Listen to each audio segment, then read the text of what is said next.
Hi, I'm Shashank Bhargava, and you're listening to Three Things, the Indian Express news show. Vandita, what would you say makes the Bihar elections different this time? What's unique about them this time around? So if you look at it from outside, you have this very, very political and politicized electorate. That's the Indian Express's national opinion editor, Vandita Mishra. Which seems to have been sort of trapped or caught in a political plateau because you have the same players. You have Nitish Kumar, you have on the other side Lalu's party, though he's not as active as he was earlier. It is his son Tejashwi who runs the show. But it is Nitish and Tejashwi. And now there is a third player, a new party that has made its entry. So what gives the 2025 contest a certain distinctive edge is that the third player has the potential to turn what is a largely two-cornered contest into a three-cornered one. That is, on the face of it, the distinctive thing about this election. This new player, of course, is the former political analyst turned politician Prashant Kishor, who is contesting in Bihar under his party, the Jan Suraaj. Now, as you might have already guessed, we are talking to Vandita today about the Bihar elections, the first phase of which begins today. We'll be talking about the current political landscape, what Vandita's travels across the state have revealed, and why, even after 20 years, people still have their hopes pinned on Nitish Kumar. Here's that conversation. Vandita, for years, Bihar has fared extremely poorly on a number of metrics. Whether it is poverty, education, healthcare, even law and order. BJP, for example, is very quick to remind voters of the Jungle Raj period. But how much has Bihar changed over the past decade? How have these metrics, to what extent have they improved in Bihar? See, Bihar continues to be at the bottom of the heap of states, both in terms of GDP and per capita income. That is true. But Bihar has been politically very, very alive and bristling. So in the 1990s, you had the Mandal parties, including or especially Lalu Prasad Yadav's RJD, which basically brought the language of social justice to the center stage and set the stage for a certain upending of the caste equations there. अगर एक नेता और एक प्रधानमंत्री का जितना जान का कीमत है उतना आम इंसान का जान का भी कीमत है हम अपने राज्य में मतलब दंगा फसाद को फैलने नहीं देंगे जहां फैलाने का So what Lalu did in the mid-90s, 1995 was when he came with the broadest support among the backwards. So what he did was he made it almost impossible till now for anybody to imagine that Bihar could have a forward caste chief minister. So no longer will it be that the small sliver of forward castes are also the ruling elites. Now you will have more representation and power shifting to the backward castes.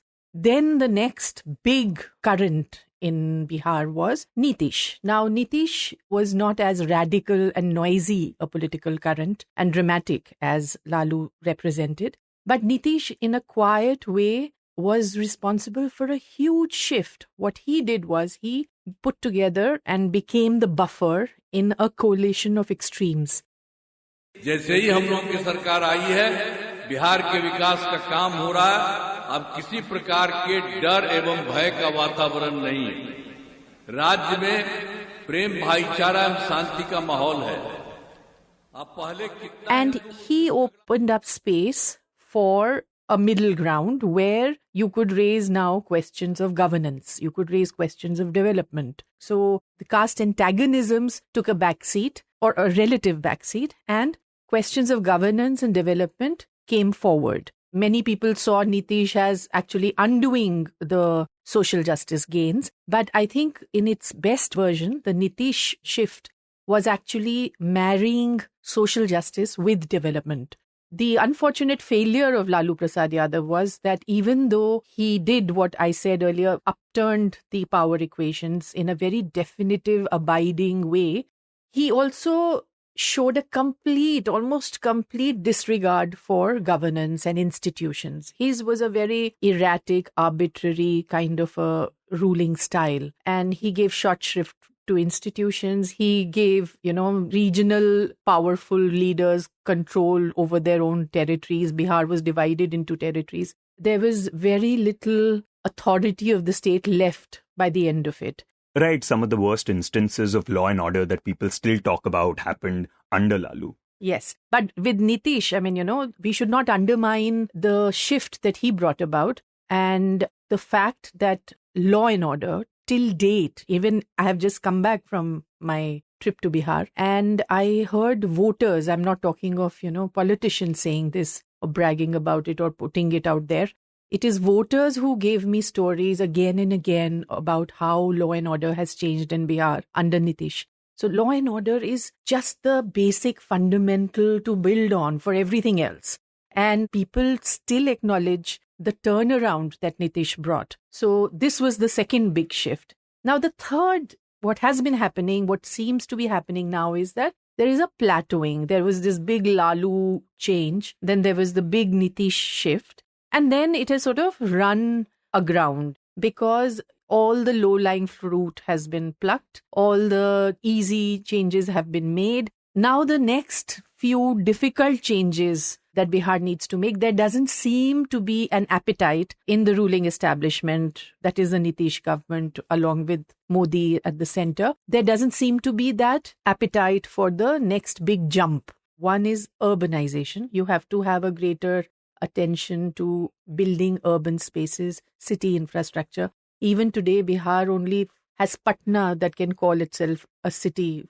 After that, Muzaffarpur is comes way behind. Muzaffarpur is designated smart city on paper. But you go there and the same problem that has, afflicted Muzaffarpur for the last 10 years, 20 years, 30 years continues to make life difficult there for ordinary citizens, which is Jal Jamav, which is waterlogging, and traffic jam, So the highway is wonderful, but the moment you enter the town, the road is still bad. So you have to build more urban livable spaces in Bihar. So one is that. The second is, of course, industry. You have to have industry come to Bihar. You have to have investment come to Bihar and create jobs. Right, which is something that voters in Bihar have been talking about for now, 20 years? Yes. And the third is actually tourism. Now, Bihar has a great potential, but then it also has a policy of prohibition, which comes in the way. Now, to go from here to the next level requires a jump. And it requires a political investment in that jump, also a political prioritization, which Nitish, given, so far Nitish also belongs to that socialist stream of politics. And there is a certain limitation of coming from that stream, which is that the attention given to issues like urbanization or industry is certainly less. Right, those skill sets to get bigger corporates and private companies to come and invest in Bihar is not something that the Nitish Kumar government might be adept at. The skill set to do it, and even before the skill set to do it, the acknowledgement that it's a priority, I think, is missing. So I think Nitish naturally, for all his attention to governance and to Vikas, development, still does not show enough acknowledgement of the necessity of either urbanization or industrialization for Bihar. I think his attention is still on Bihar as a collection of villages or the Bihar electorate being rural rather than urban. So I think there is a certain limitation that is imposed by his the tradition, the political and ideological tradition that he comes from. And considering that he's now been in power for 20 years, and you mentioned how he's taken care of all the low-hanging fruits, one would imagine that after 2 decades, there would be massive anti-incumbency, and one would imagine that people would want change now. But it is rather surprising that despite all this, there doesn't seem to be a big, strong wave against him. So that's actually something that I was not prepared to see. I mean, sitting in Delhi before I went to Bihar, and I've been going to Bihar every 5 years at least, if not more frequently than that. But I actually thought that there would be greater anger against him, there would be greater anti-incumbency, and that the advent of the third player would bring that to the fore. What I saw in my journey that I took I went from Patna to Raghopur, I went to Harnaut, I went to, that is in Vaishali, then I went to Muzaffarpur, Sitamarhi, Darbhanga, and then ended up in the Simanchal area, which is the Muslim belt, and also the border area. So in this area, the journey that I took, it kept coming back to me again and again in voter conversations. The fact that there is no anger or much less rage against Nitish Kumar, that anti-incumbency, of course, is there. Because, every voter conversation, you will hear there are these 4 or 5 themes that speak of anti-incumbent sentiment. One is everybody talks of greater corruption, that काम करने के लिए पैसा ज़्यादा देना पड़ता है. पहले भी देना पड़ता था, but now अब ज़्यादा देना पड़ता है. So, and that's related also to the point of Afsarshahi, that, it is a rule of the bureaucrat. It's a rule of the official who extorts. So there's that. Then there is price rise, of course, which is ubiquitous everywhere. Then there is, the lack of jobs, that so many Biharis have to head out to other states to work. Then there is, I found great anger, especially among the lower castes and classes, on the prohibition policy, because again and again people said, one, the policy does not work, meaning there is liquor to be had everywhere. What has happened is that liquor that you get is much more expensive. As a result, many of the young are now turning to cheaper and more dangerous intoxicants. There are drugs of all kinds. And worst of all, that it has given draconian powers to the police to put away many, many poor people into jails, and then these people have to bribe their way out of jail. Law and order, by and large, I would say, is the unmistakable success story, where everybody says that, the Bihar under Nitish is different from Bihar before Nitish, because he has turned law and order around and made it possible for women especially to go out in the evenings, at night. And here it's important to note that Nitish does have a lot of women supporters. Absolutely, absolutely. And it's not just on law and order. Nitish has cultivated the woman constituency by an array of, women-centric schemes and policies. So there is a prohibition which does not work with the men, but it works by and large. It can be, seen in the women. Yeah, this is something that women really wanted. Yes, there is that. Then he has set in place a Jivika network, which is self-help groups, women self-help groups. For instance, now they have given a cash transfer of 10,000 to women through the Jivika network. But this 10,000 is not just a deposit of money, a transfer of cash. It is actually linked to economic activity. So it is aimed at empowering the woman entrepreneur. So you fill a form and you say you want this 10,000 for a particular kind of business that you will start. Next tranche comes to you when you show a certain movement on that. And then you get up to 2 lakhs. So it's unlike in other states. This is not just a cash transfer that comes to your account. It is also aimed at enabling you to become a businesswoman. So this is just the latest, but he has done, there was the biggest, I think, the most dramatic of them all was the cycle scheme for girls, young schoolgirls. Schoolgirls used to drop out of school because mostly the village school would be up to class 8. And then the high school and, further studies, you would have to travel outside the village by some distance. And boys were allowed to do that. Girls would just sit, fall out, drop out. And it was 2006 or 2007. This was still in his first term. Nitish's Mukhyamantri Balika Cycle Yojana, that, gave a cycle to these girls who would have dropped out after class 8 to go on their cycles to the nearest school, which would be outside their village, so that they could continue to study. And it changed so visibly, when you would travel in Bihar and see these girls on cycles going from outside their village to study, because it was possible to do that now. And it showed in the, the reduction of dropout rates. So he's done an array of things. कहाँ लड़की cycle चलाती थी? पटना में और शहर में भी नहीं चलाती थी.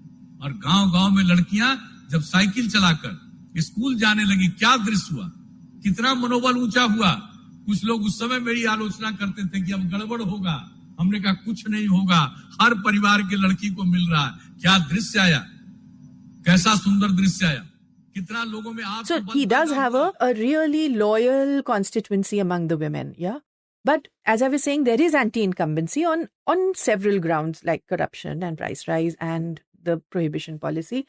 and also anti-incumbency in the sense of even in his great success stories, which is, Law and Order and Road. So on Road, for instance, many will say, yes, we got the road, we got the highway, but what about the inside the town? We got the bridge outside which connects for long distance travel, but what about connecting me to the market? That bridge hasn't been built.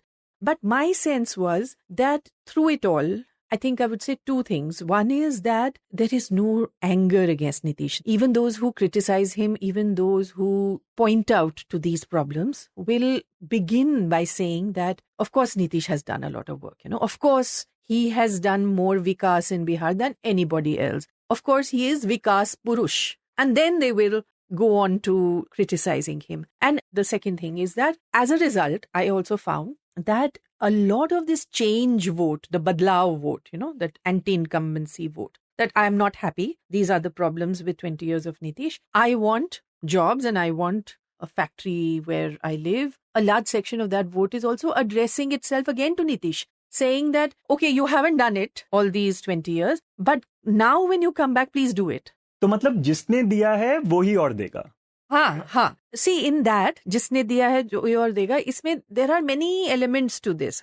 One is, I think there is a certain respect and acknowledgement of what Nitish has done. That's one. Second is, you can also say that there is a certain pessimism and risk aversion of the Bihari who has not got much. For 20 years also, only the basics are being addressed. But what does that person do? How high does that person aspire? And can that person take a jump, take a leap of faith? Or does that person say, Acha, kuch to mila, ab we can't afford to lose what we have also. So we can only go step by step now, ab itna mil gaya, hold on to this and then take the next step. So it's not a voter with face fully turned to the future. It's a voter who's constantly looking over their shoulder at the past and then saying, okay, how do we go on from here? Yeah, and this really speaks to a lack of alternative, right? And it also speaks to the kind of baggage that Tejashwi Yadav has. So again, in my journey, I keep emphasizing in my journey because this is one journey. Bihar has many journeys that should be made, and maybe the story changes as you make other journeys. But in my journey, Tejashwi, the figure of Tejashwi, I have been to the 2020 elections in Bihar, then in the 2024 Lok Sabha, and now. I think there is a stillness in the Tejashwi story, and that is very unfortunate because he's young. He's inherited a party that his father gave such dynamism, but the father has also given a shadow, casts a shadow over the party. Tejashwi is not able to maneuver the party out of the shadow and add to the dynamism that Lalu gave. I mean, I told you earlier, there is a best of the Lalu too.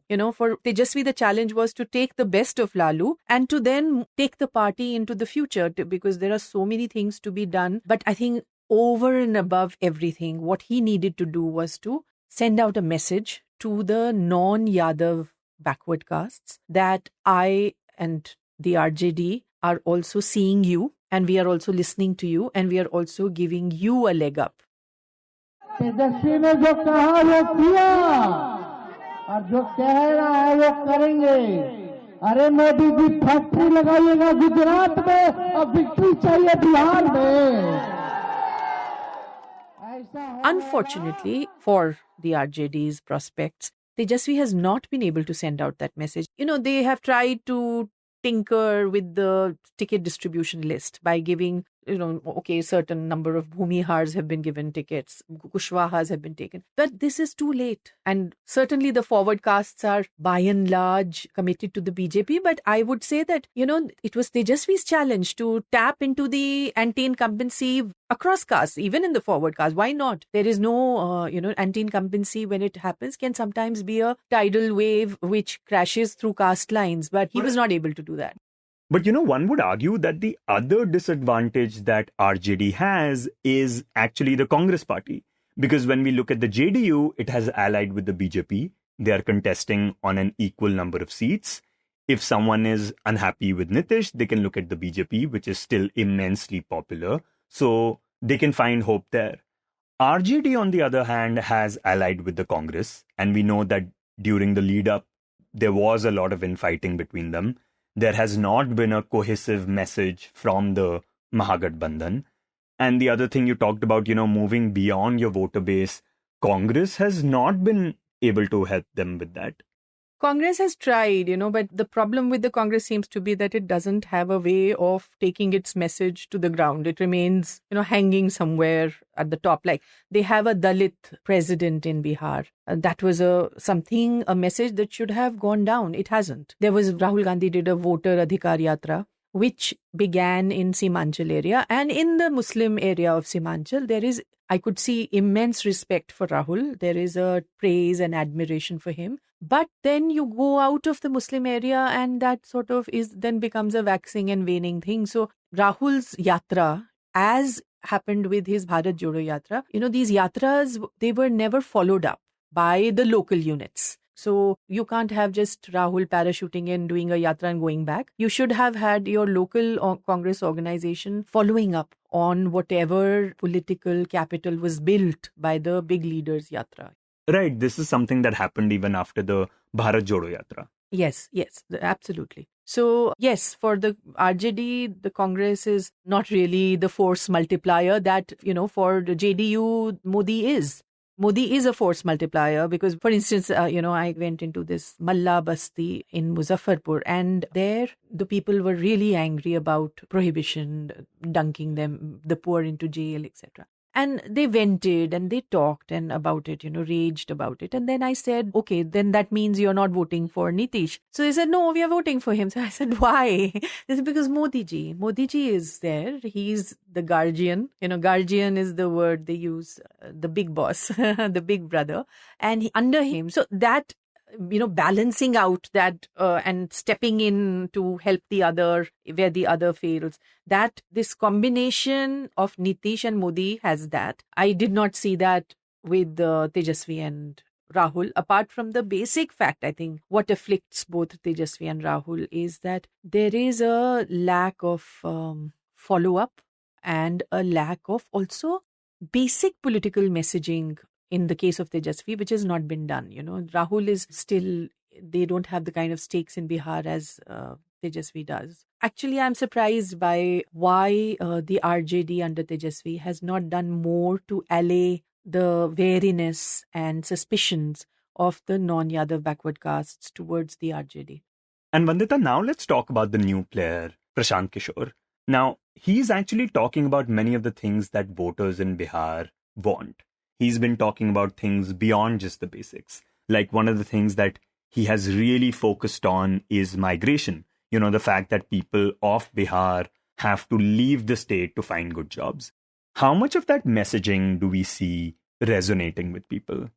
So on Prashant Kishor, this messaging, I think, has certainly resonated in the sense that I have not heard the Bihari voter talk as much about migration and the lack of jobs as much as I heard in this election. And I think that the dots can be connected to the political messaging of Prashant Kishor, which he has very expertly disseminated through social. He's made other people win. And I think in this election, he put all those resources and skills to use for himself. And he also knew that he was starting out at a disadvantage in the sense of he had to build name recognition. He had to build presence, basic presence. And he used the social media for that. देख रहे हो कि पूरे बिहार के बच्चे कैसे railway station पर रेलगाड़ियों में बसों में धक्के खा रहे हैं छठ में घर आने के लिए। अगर ये स्थिति बदलना है तो एक बार अपने बच्चों के लिए जगिए, अपने बच्चों के पढ़ाई रोजगार के लिए वोट दीजिए।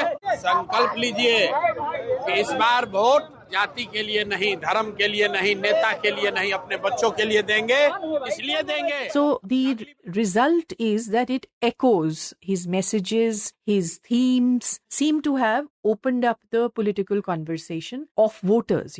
It is voters seem to be echoing in many ways what Prashant Kishor is saying. But where I still have my doubt is whether that translates into votes for Prashant Kishor. In my experience with talking to voters over and over again, what I heard was that, हाँ, बात तो ठीक करते हैं, पर बात से केवल क्या होगा, So it's not enough to talk only. So then I would say, but, he can only talk right now because he can't do. He's not in power. So their answer would be, but then let him keep working on the ground. It's much too early. To me, the overwhelming voter response on Prashant Kishor was that, yes, he talks of the right things, raises the right issues, but it's much too early for him. He needs to put more work on the ground. He needs to stay around, show staying power on the ground. So the message seemed to be, from what I could read, that the voter is saying to Prashant Kishor that, you are raising the right issues. In fact, we are acknowledging it by also speaking about that issue much more than we would have done otherwise had you not come in, But be patient, work hard, stay around, and who knows, next election we'll turn to you. But it's too early, too soon to give you our vote right now. That seemed to me to be the overall message. So what you're saying is right. This is what we want, but let's see if Nitish can give us that. Yes, by and large. But again, it's not as if all these people who want change are only looking at Nitish. They are looking at Tejashwi. But I think the hurdle for them to look at Tejashwi is right now, to me, it seemed stronger than the hurdle of looking again at the guy who's been there for 20 years. By the way, what would it mean for Nitish to win again? I'm tickled by that question ever since I've come back, that you have now, behind a veil of secrecy, because there is no openness on this, no transparency on his health. There is no health bulletin that has been issued. But there is a lot of rumor and a lot of informed gossip about the fact that he's no longer in the best of health, mentally or physically, both. So you have that. And then you go to the people and you sense his presence as strong, perhaps, as it was, or, stronger than you thought it should be after 20 years. So what does that mean then? Then it means if he could come back to power, it's a possibility. And that if the BJP has as many channels of communication with the ground open as, it seems, because they do seem to be, they are not a stupid party. They seem to have an ear to the ground. If they do have that ear to the ground, they would know that if they come back to power, they cannot dislodge Nitish. So the option that we have, speculated about, that if NDA comes back to power, it would be a BJP chief minister. To my mind, that would be a big mistake for the BJP. And if BJP does have its ear to the ground, it would not make that mistake. Because if they come back to power, it is a vote very strongly for Nitish and Modi, yes. But Nitish is a very large part of this. So then what happens is that in that scenario, you would have a man, a chief minister, 20 years down the line, not in the best of health, not in the finest of form, again as chief minister for another 5 years. And aren't voters worried about this? The rumors about his health? So I did put this scenario to some voters who were talking in favor of Nitish, and I asked them whether they had heard that Nitish is, that the gossip is that Nitish is actually being manipulated, or that the government is being run by others around him. And the answers I got were, from saying that, age affects everyone, even our fathers and grandfathers, went through this. From here to say to some who said, the chief minister doesn't do everything himself. Chief minister needs to get things done. And as long as he can get things done, that's fine.